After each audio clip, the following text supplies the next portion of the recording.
And not only that, but the fact that he's doing the licensing of his name. And Libby, talk a little bit about that, because one of the big questions, I think, for a lot of people, particularly in New York, who see a lot of Trump things, or in Florida, where there's the Doral, where when you fly into Miami, you see the big Trump name on it, on his golf course. How much of the buildings, how many of the buildings that we see with Trump's name on them does he actually own? Were you able to figure that out in the documentary? You know, our documentary stops in 1991, so Okay. some of the things that you're talking about are post that period of time.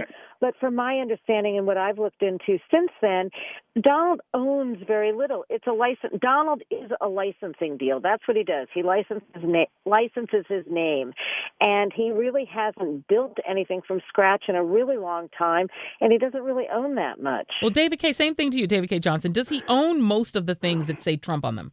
He certainly doesn't own most of the things that say Trump on him, but let's look at the two buildings he's testified under oath, or two places that he owns outright.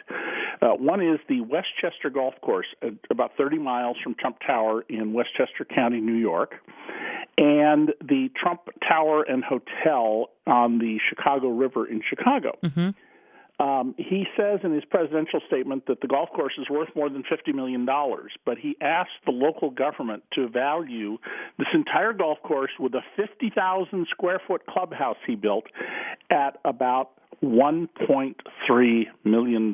Million with an M. Million. In other words, in a neighborhood where houses sell typically for $700,000, Yep. he contends that 140 acres and the 50,000 foot clubhouse is the equivalent of two houses. Wow. In Chicago, there's this soaring high tower. It's like the seventh tallest building in America that he built on the river.